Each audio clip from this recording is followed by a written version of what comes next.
Alhamdulillah ala kulli hal wa ni'matin. Kita semuanya bisa berjumpa, bermuajah di bulan yang penuh dengan insyaallah keberkahan.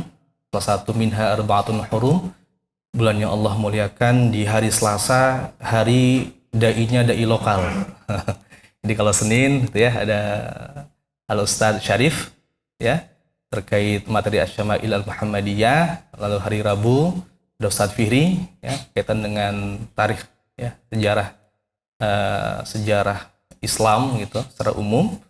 Lalu di hari Kamis ada Ustaz Ar-Razi Hashim terkait dengan ahkam kajian tasawuf, dan hari Selasa ini ada fikih dan juga tematik yang sedianya awal pakai Safinatun Najah yang agak ringan, simple gitu. Pernah kita kaji di awal, lalu kemudian Ustaz Son menggunakan Fathul Qorib karena bergantian. Ya, ini lebih tebal lagi. Mudah-mudahan nanti besok kalau Ustaz Zul nggak pakai Fathul Ahyar, agak gede lagi masalahnya nih yang ke atasnya. Jadi Selasa kita akan kaji fikih secara umum atau tematik bergantian. Saya, Ustaz Son, kemudian Ustaz Zul, dan juga teman-teman yang lain. Kalau bulan lalu kita ngaji tentang kita dan wanita. Bener ya? Bulan lalu kita ngaji kita dan wanita. Terkait dengan mahram. Mahram ada dengan karena nasab gitu. Yang kedua karena bin nikah, karena nikah. Yang ketiga karena birodha. Nah, hari ini kita akan kaji dengan tema yang mudah-mudahan menempel dengan aktivitas kita, kaitan dengan kita dan harta. Ustaz Tarmuji, mohon izin juga. Iya, Syekh dari Gontor. Dari Kiai Joko, Pak Haji. Bismillahirrahmanirrahim. Kita dan harta. Karena kajian zakat kita yang sedianya tiap duhur kita mengupas tentang fiqh zakah Hizqardawi, namun mulai awal 2020 kita mulai kajian kitab, akhirnya kemudian coba saya sisipin di dalam kajian fikih ini. Dalam Al-Quran, harta itu menggunakan berbagai redaksi kata. Ada menggunakan kata fadlun, ya, fadlun yang artinya keutamaan, kelebihan atau keunggulan. Contohnya dalam surah Al-Jumu'ah. A'udzubillahi minasyaitonirrajim. Fa idza qudiyatis shalatu fantashiru fil ard wabtahu min fadlillah wadhkurullaha katsiran la'allakum tuflihun. Lalu yang kedua, menggunakan kata malun yang kalau dihitung kurang lebih dari 85 ayat. Ya, kalau bisa dibuktikan silakan dibuktikan. Mas Natu lagi cek ada nggak kata malun di Al-Quran. Lebih dari 85 ayat sepertinya ada gitu ya. Malun asal kata dari mala yamilu ya, yang artinya cenderung. Ya, maka kita terutama wanita punya harta ya ada kecenderungan terhadap harta yang kita miliki, pun termasuk kita gitu ya. Lalu ada rizkun, pemberian. Lalu apa yang kita perbuat dengan harta? Maka harta itu disimpan. Ya, kalau dulu kita disimpan di atas lemari, di dalam lemari, apalagi di dalam bantal, di bawah bantal maksudnya, di bawah kasur gitu ya. Sekarang disimpan mungkin juga untuk kita simpan sementara. Atau yang kedua dibelanja. Nah, belanja untuk apa? Satu, konsumsi. Dua, proteksi. Ketiga, investasi. Alhamdulillah di halaqah syariah kita di kajian bulanan sudah mulai masuk ranah investasi syariah. Apalagi wakaf-wakaf yang kemudian ditawarkan juga udah mulai wakaf terkait dengan produk pasar modal, misal wakaf saham dan sebagainya. Maka juga teman-teman Amil berharap untuk bisa memulai investasi yang sedianya bisa kita pelajari ya.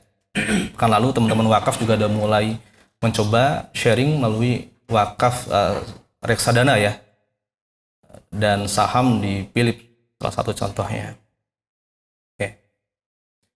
Kalau disimpan gitu ya, ya boleh, nggak usah banyak-banyak, karena nanti kemudian muncul problem terkait dengan fisik uang itu sendiri, fisik benda itu sendiri.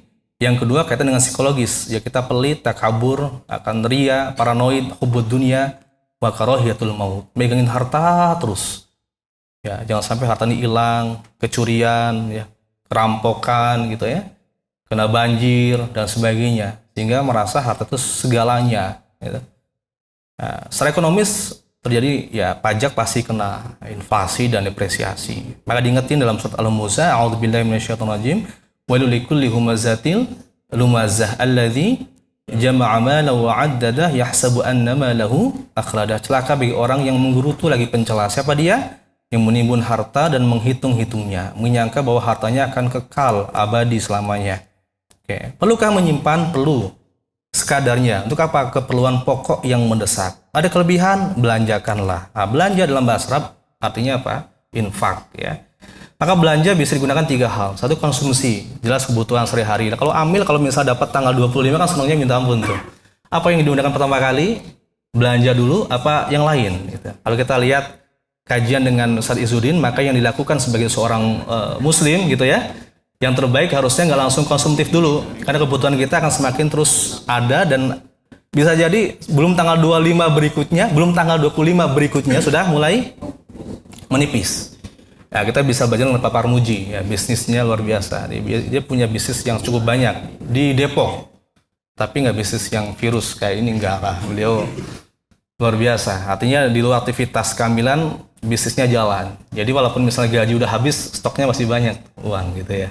Nah, kalau kita mengharapkan hanya gaji ya terbatas. Maka kita diajarkan oleh Ustaz Izzuddin katanya dengan harta yang masuk sebaiknya kemudian diputar dulu dalam bentuk investasi. Ya, keluarkan dulu haknya Allah melalui zakat, infak, sedekah gitu. Haknya orang lain juga dikeluarkan, lalu kemudian investasikan, dibelikan aset, dari aset inilah kemudian surplusnya gitu ya, dividennya kita gunakan untuk kebutuhan konsumtif kita. Nah, namun kebanyakan di antara kita adalah memang habis dalam hal konsumtif, proteksinya nggak ada, investasi juga nggak ada. Ya, kaitan dengan fatwa syariah, kaitan dengan proteksi udah jelas ya, asuransi syariah dan sebagainya udah kita gunakan juga. Lalu investasi juga yang syariah udah cukup banyak. Kemarin dari Manado dengan Ustaz Izzuddin banyak hal yang ditanyakan dari teman-teman wali santri rumah tahfidznya di Sulawesi Utara. Apa bedanya bank syariah dengan bank konven misalnya? Yang kedua, kok kenapa bank syariah lebih mahal dibandingkan bank konven dan sebagainya? Jadi kadang orang ngukur syariah itu bukan dari proses dan akadnya misalnya, dari akad dan menghindari kata maghribnya ya, maisir gitu dan sebagainya, gharar dan sebagainya, riba dan sebagainya. Tapi yang dia lihat kalau syariah itu seolah lebih murah dibandingkan yang konven, seolah kayak gitu. Jadi seolah kalau bisa syariah itu nggak ada untungnya gitu seolah. Padahal ini bisnis, ya gitu ya.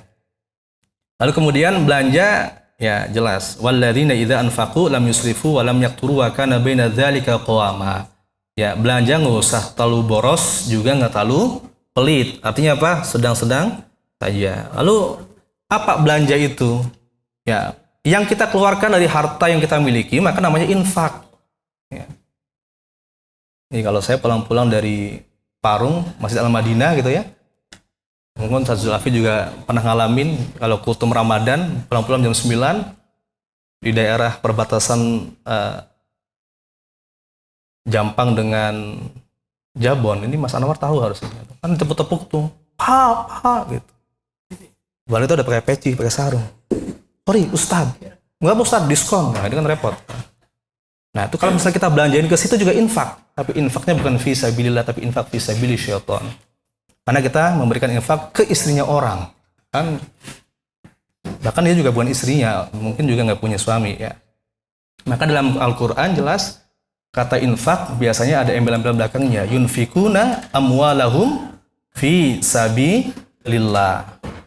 Berarti ada yunfikuna amwalahum fi sabili syaitan. Artinya apa? Belanja yang kita belanjakan tidak di jalan Allah. Ya sama dalam hadis kisah para sahabat yang tergolong ashabus suffah memaknai kata sedekah. Ketika dalam sebuah halaqah curhat pada Nabi, ya Rasul, itu sahabat-sahabat yang sudah keluar dari masjid ini yang orang kaya-kaya ya, dia beraktivitas kembali dengan perniagaannya. Mereka sholatnya sama dengan kita, puasanya sama dengan kita. Tapi mereka punya keunggulannya Rasul. Dengan apa? Dengan hartanya.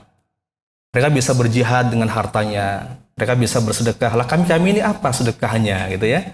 Lalu kemudian Nabi sebut tuh dengan setiap tasbihmu sodaqoh, tahbinmu sodaqoh, takbirmu sodaqoh. Bahkan ketika kita ada di jalanan ya, ada batu atau kerikil yang melukai orang lain, kita singkirkan, itu juga sodakoh. Itu maknanya lebih luas. Bahkan kalian pulang ke rumahmu, ketemu istrimu, itu juga sodakoh.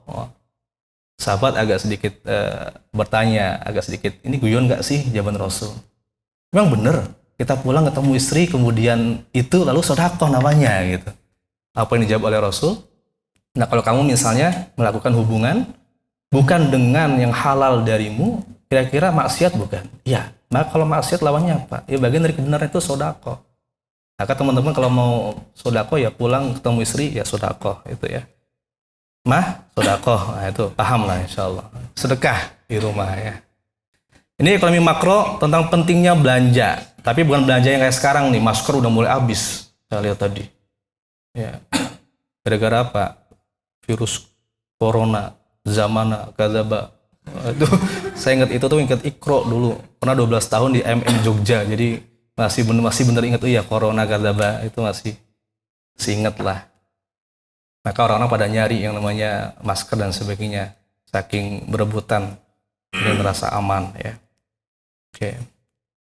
Maka cenderung harta kita jangan disimpan, tapi kemudian ditasarufkan, baik dibelanja dalam sebuah pasar gitu, maupun juga dalam perputaran kepada orang-orang yang hakul lisa'ili wal mahrum atau hakum ma'lum gitu ya.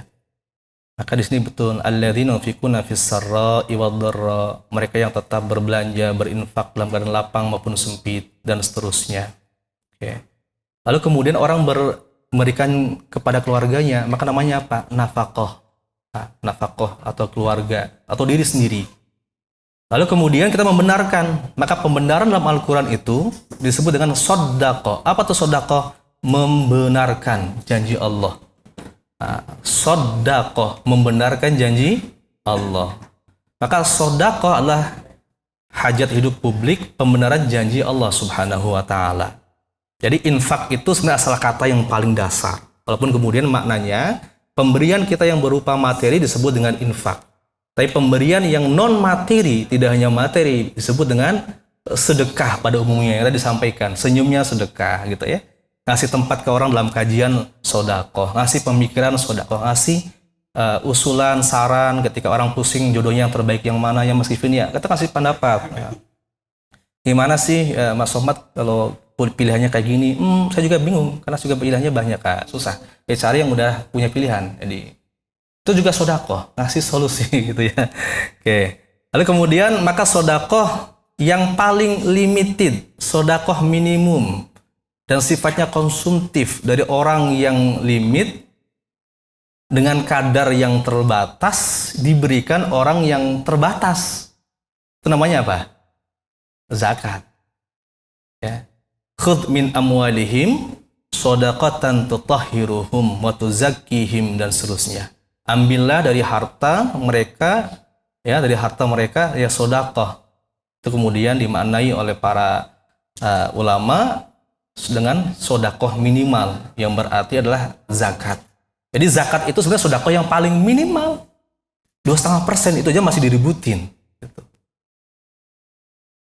Maka minimumnya sodakoh adalah zakat. Limited ada batas-batas minimal pada jenisnya, nisabnya, tarifnya, waktu dan penerimanya. Konsumtif langsung dipakai ya, dan sebaiknya dalam setahun itu juga saldonya juga 0. Makanya kenapa kita di lembaga zakat juga mengoptimalkan zakat terus seoptimal mungkin dalam petasarufannya. Oke. Nah, kira-kira gini kalau gambarnya mangkok gitu ya. Jadi wadah bejananya itu semua pembelanjaan infak gitu ya, sedekahnya seperti itu ya, zakatnya yang kecil itu, kira-kira gitu. Ya, jadi ya ini apalagi kemarin udah mulai muncul lagi pertanyaan, gimana terkait dengan zakat dari bruto, gimana terkait dengan zakat yang dipotong dari setiap gaji yang diterima dan sebagainya. Tapi kita udah mulai masukkan di perkuliahan jiswaf kita ya, termasuk kemarin terakhir ketika di teman-teman di pendidikan. Nah, oke, maka sedekah yang dibatasi ketentuan-ketentuannya yaitu adalah zakat. Ada zakatul fitri. Saya waktu di Mesir juga belum pernah mendengar istilah zakatul fitrah sih. Sedekatul fitri namanya, atau zakatul fitri. Ya. Batas objeknya diri, batas nisabnya lahir atau mati. Jadi kalau misalnya Kang Wit itu anaknya lahir di malam lebaran walaupun nggak puasa, wajib zakat fitri nggak? Wajib. Karena apa? Karena lahirnya. Gitu ya. Nah ini lahir dan mati batasannya. Batas waktunya kapan? Ramadan. Dari mulai Ramadan ya. Walaupun kemudian kalau di mazhab Syafi'i tidak, tapi boleh artinya tidak dita'jilu zakah, diawalkan dibolehkan. Tapi sunnahnya adalah ketika di akhir Ramadan sampai kemudian sholat Id. Berapa? 3,5 liter beras. Ini kalau ukurannya ya. Lalu zakatul mal, apa batas objeknya? Harta benda. Lalu batas nisabnya, batas minimal bebasnya zakat. Nah, kalau kita kemarin bicara had kifayah, teman-teman, sepertiga itu, paling atas adalah nisab zakat. Kalau kita hitung misalnya 85 gram emas, dikali sekarang 700.000 misalnya, mungkin 60-an juta gitu ya, dibagi 12. Artinya, nisabnya zakat minimal 5 juta orang mendapatkan gaji atau perolehan atau penghasilan setiap bulannya. Berarti di bawah itu apa? Ya mustahik. Nah, ada KHL, ada hadul kifayah, bawahnya adalah garis kemiskinan. Maka intervensi program teman-teman di setiap bidang itu akan berbeda. Teman-teman LPM yang biasa kemudian memberikan bentuk program charity, maka yang dia cari bukan orang yang paling atas atau tengah, tapi yang paling bawah. Ya, ada yang programnya tebus ijazah, ada orang yang pengen nikah nggak bisa memberikan apa namanya? Kalau saya kalau nikah ke Givin sama ke Somad ya. Ini menyemangati ya. Susah banget untuk kasih maharnya. Ini hal-hal yang mendasar. Orang-orang yang nggak punya kebutuhan untuk makan pokok dan sebagainya. Orang yang kemudian lumpuh nggak bisa bekerja, tapi dia hanya bisa diberikan kehidupan layak makan setiap harinya. Maka intervensinya kepada orang-orang yang paling bawah. Tapi program ekonomi yang programnya sustain, kemudian berupa program pemberdayaan kayak Pak Dodi atau teman ekonomi yang lain, maka ngambilnya bukan yang paling bawah, tapi orang yang punya usaha yang perlu tingkatkan, kira-kira gitu penghasilannya dari mustahik menjadi munfik atau mutasodik lalu menjadi muzaki. Nah, oke. Maka kemudian selain sodakoh yang sifatnya limited dan konsumtif, ada yang sifatnya jariyah sosial dan jariyah komersial yang cukup panjang. Apa yang disebut dengan wakaf, ya investasi yang cukup panjang. Makanya kenapa kalau kita buka lagi referensi-referensi terdahulu, Utsman bin Affan membeli sebuah sumur dari seorang Yahudi namanya Rauma al-Ghifari, gitu ya.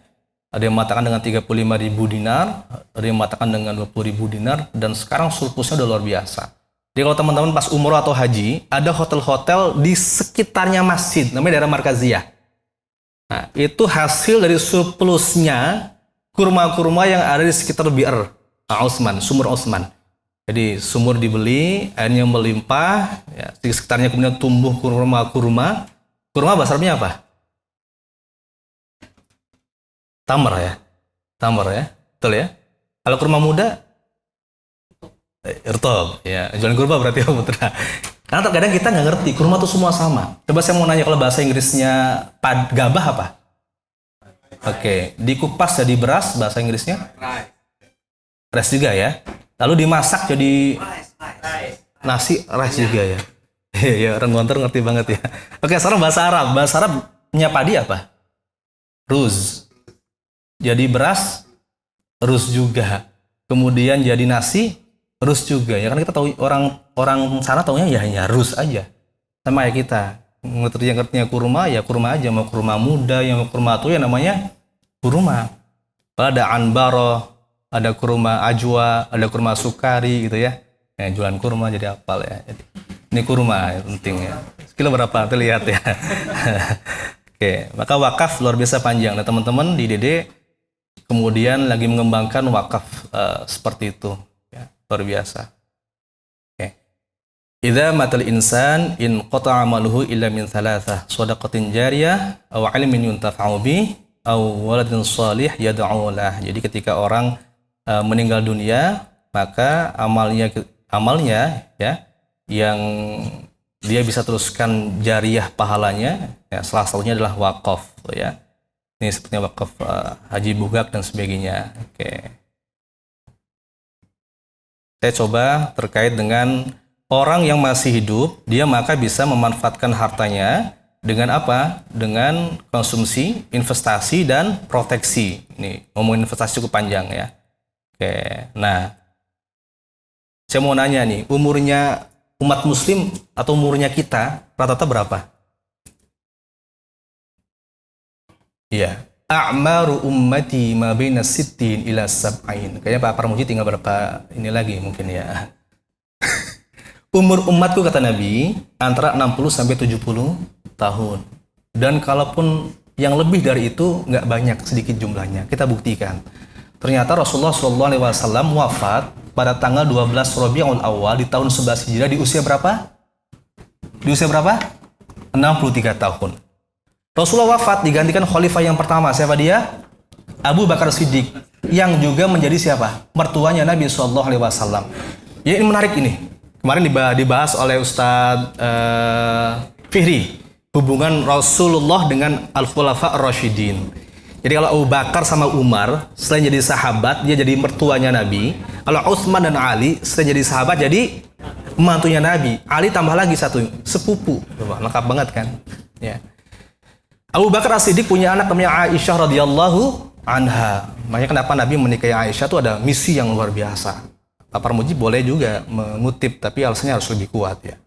Kenapa? Rasulullah menikah dengan para istri hampir semua janda. Jadi kalau misalnya kita flashdisk itu ya masih kosong Aisyah itu. Dan aktivitas Rasulullah itu tidak semua dilihat oleh sahabat. Di tempat-tempat yang private itu, di dalam kasur, dapur, sumur, yang tahu siapa? Ya istri-istrinya. Ya, salah satu adalah Aisyah radhiyallahu anha. Nah, kenapa Aisyah menjadi salah satu perawi yang terbanyak yang keempat? Nah, selain Abu Bakar, selain Abu Hurairah, kemudian ada Abdullah ibnu Umar, ya 2.630-an hadis. Lalu Abu Bakar 5.370 hadis. Abu Hurairah maksudnya. Abu Hurairah 5.370 hadis. Kemudian juga ada Abdullah ibnu Umar. Lalu ada Anas bin Malik yang jadi khadimnya atau asistennya Nabi. Yang keempat nih baru nih, Aisyah radhiyallahu anha. Dan dia wafat pada usia 40 tahun dan nggak nikah lagi. Jadi Aisyah termasuk hikmahnya apa? Dia menyampaikan aktivitas Rasulullah yang tidak bisa dilihat oleh para sahabat. Contohnya misalnya, ini kan musim hujan nih, maaf, yang untuk menikah. Atau yang pengantin baru, ada nggak Mas Pandi? Nah, Mas Pandi saya lihat sekarang mulai agak siang berangkatnya ya. Mungkin ada kewajiban malam gitu ya. Iya. Makanya Aisyah bilang, ya Rasulullah biasa kalau mandi itu ya dengan satu bejana gitu dengan Rasulullah, Masya Allah. Maka itu tambah jadi kenikmatan ya, romantisme dalam rumah tangga. Masin dipraktekin ya Masin ya. Tapi bejananya nggak ada, jadi pakai ember kecil banget, dibeli ember yang gede tuh. Iya, kata betul ya. Sayangnya di tipe 36 atau 42 kagak ada tuh masalahnya ya. Nah, ini salah satu. Siapa yang bisa menceritakan? Ya Aisyah.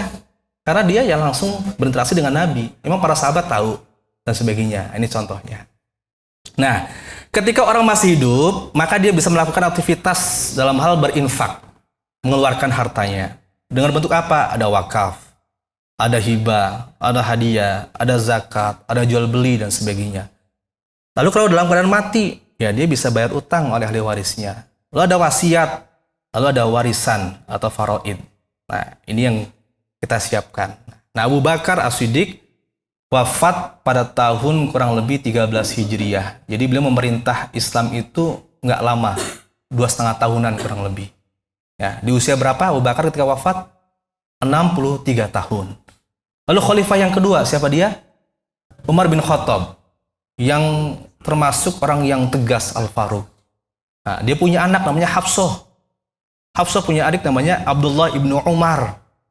Nah, kenapa Abdullah ibnu Umar kadang nempelin kakaknya? Ya, karena dia adik iparnya Rasulullah Rasulullah Shallallahu Alaihi Wasallam. Ya. Umar bin Khattab memerintah Islam kurang lebih 10 tahun. Dia wafat tahun 23 Hijriah. Nah, berapa usia ketika wafat Umar? Ya, kurang lebih 63 tahun. Lalu digantikan oleh khalifah yang berikutnya, siapa dia? Utsman ibnu Affan, yang dijuluki Dzun Nurain. Dzu itu memiliki an-nurain, 2 cahaya. Karena menikahi dua putri Nabi. Nah, secara bersamaan apa bergantian? Boleh nggak kita nikahin kakak adik bersamaan? Saya nikahkan anakku A dan B dengan engkau gitu. Boleh nggak kira-kira? Atau masih jadi istri langsung nikah, kakaknya cantik, adiknya juga cantik gitu ya. Bisa nggak kira-kira? Nggak boleh, kecuali istrinya dibunuh dulu gitu. Atau dicerahin. Nah, ini kejam banget ya. Maka boleh naik tangga, boleh turun tangga, itu boleh. Tapi bersamaan nggak boleh. Gitu ya. Nah, kenapa ada istilah mahram mu'aqqad menurut orang ulama sekarang, tapi sebenarnya bukan mahram. Orang yang jadi ipar sementara waktu dia tidak boleh dinikahi. Tapi ketika kakaknya atau adiknya yang jadi istri, ya, yang jadi istri iparnya, berarti yang jadi wafat gitu bisa berganti kemudian ke dirinya. Ya, boleh. Nah, itu kaitan dengan masalah mahram. Nah, Utsman bin Affan kemudian wafat, dia agak panjang memerintah Islam, lebih 13 tahun. Dia wafat 36 Hijriah. Berapa usia ketika wafat Utsman bin Affan? Nah, dia agak lebih, 82-an tahun. Ya. Lalu digantikan yang terakhir, khalifah yang terkenal dengan ayahnya Syababul Jannah, Hasan dan Husain. Siapa dia? Ali bin Abi Thalib. Ya, Masya Allah. Yang juga menantunya Nabi, juga sepupunya Nabi SAW. Ya. Wafat pada tahun 40 Hijriah. Berapa usianya ketika wafat? 64 atau 63 tahun. Artinya, dari apa yang Nabi sampaikan, usia kita nih, kita katanya, kan kita, beliau Papa Ramuji, mungkin kan beliau udah 50 sekian tahun, kan tinggal berapa tahun lagi itu ya. Jadi usia kita itu nggak lama sebenarnya, hanya 60 sampai 70 tahun. Dan kita yang masih muda juga nggak boleh nyangka, masih panjang Ustaz, usia kita masih 20-an tahun misalnya. Nggak juga. Nah, kemarin kejadian yang di Jogja, saya 1 jam masih ada di sana. Sebelum mereka wafat, melihat mereka aktivitas berpramuka, ditinggalkan tiba-tiba wafat, bisa terjadi. Artinya hari ini yang saya lihat, Papa Ramuji masih ada misalnya, besok bisa jadi dia nggak ada. Ya nggak apa-apa, keduluan misalnya, saya terakhir, nggak apa-apa Ustaz. Gitu. Hari ini bisa ketemu dengan Mas Kivin, Mas Somad yang lebih muda, dan dia lebih duluan mau pulang, ya nggak apa-apa. Nah, maka yang terbaik adalah bagaimana diri kita berbuat baik di waktu yang sangat terbatas, dan bagaimana harta ini kemudian bisa kita infakkan di jalan Allah dengan terbaik. Sehingga jadi investasi bukan hanya di dunia, tapi juga investasi kita kelak di akhirat nanti. Ya. Oke, kasih pengantar tentang bab waris. Lompatnya jauh banget ya. Dikit. Ini lagi momen penting buat kita. Siap-siap Bapak Muji yang akan meninggalkan hartanya. Banyak warisannya, Pak? Banyak ya. Iya, betul. Nah, ini penting. Saya juga sama. Dari almarhum Bapak, almarhum Ibu juga menjelaskan. Ini hibah ya. Kalau hibah rata nih setiap anak dibaginya. Tapi kalau nanti waris ketika orang tua meninggal ya harus diatur dengan ketentuan yang ada. Maka ketika orang yang sudah meninggal dunia, ada konsekuensi hartanya harus dibagi sesuai dengan aturan ilmu faraid atau waris. Nah, ini yang menarik. Dari Abu Hurairah, kaitan dengan harta yang telah kita mati. Ya Abu Hurairah, ta'allamul faraid wa 'alimuha fa innahu nisful 'ilmi wa huwa yunsa. Fa huwa awwalu syai'in yunza'u min ummati. Pelajarilah ilmu faraid sama kayak kita belajar ilmu tahsin. Hari Senin sama hari Kamis. Ilmu faraid juga harus pelajari. Kenapa? Gitu ya. Karena dia setengah dari ilmu dan dilupakan orang. Nah, ini Pak Kamal juga udah mulai kajian di perumahannya tentang faraid. Walaupun kadang-kala orang tua yang sudah mempraktikkan warisannya nggak sesuai ketentuan. Misal contoh kaitan dengan kultur masyarakat gitu ya. Kaitan dengan budaya setempat dan sebagainya. Nah, ini penting untuk kita pelajari lah. Karena ini semoga kita bisa amalkan. Nah. Lalu yang kedua, An Umar bin Khattab annahu kana yakul bahasa kita. Tapi kalau bahasa Arab Saudi kana yagul gitu ya. Atau saya di Mesir, orang Mesir nggak bisa ngomong qaf, bisanya yaul. Ya, qalbi albi. Kalau di Saudi galbi. Ya, menarik ini. Ta'allamul faraid kama tata'allamun al-Qur'an. Pelajarilah ilmu faraid sebagaimana kalian mempelajari Al-Qur'an. Nih, ya. Maka apa pengertian dari waris? Intiqalus syai' min qaumin ila qaumin akharin. Berpindahnya sesuatu dari seorang kepada orang lain atau dari satu kaum kepada kaum yang lain. Ini kajian ini saya akan coba karena per bulan tuh sekali. Saya di awal, nanti di pekan kedua ada Ustaz Son, Fathul Qorib, pekan ketiga ada Ustazul Asfi, atau juga ada Ustaz yang lain.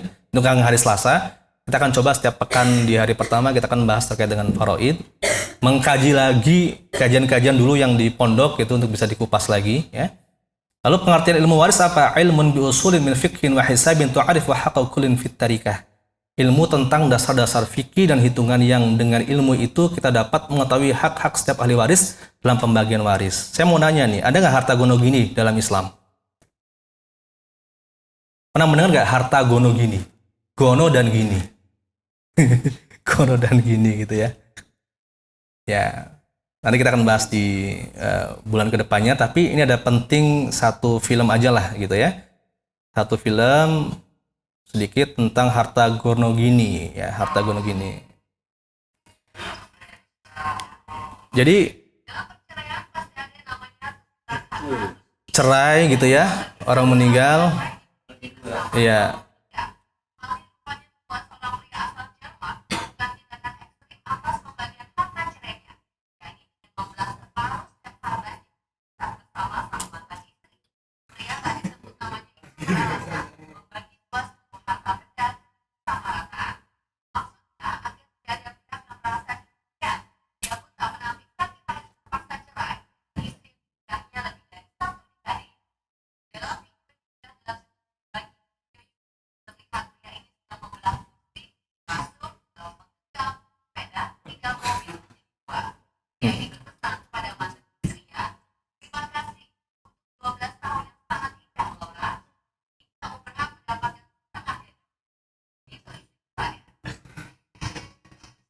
Ya, ini kita harta guna gini. Harta guna gini akan berpengaruh juga kepada harta ketika dalam perceraian. Dia unik ya. Setelah cerai gitu ya, atau kemudian juga kaitan dengan warisan. Maka nanti ketika kita meninggal nih suami, mana hartanya suami, mana harta istri harus jelas. Nah, ketika di rumah dipampang nih TV-nya bapak, gitu ya. Ini punya ibu gitu ya. Karena nanti yang dihitung yang hanya hartanya kita. Demikian nanti kita akan sambung di bulan depan. Wallahul muwaffiq ila thoriq. Kita tutup dengan istighfar dan doa kafaratul majlis. Assalamualaikum subhanallahi wa bihamdika asyhadu an la ilaha illa anta. Pas jam 2. Assalamualaikum warahmatullahi wabarakatuh.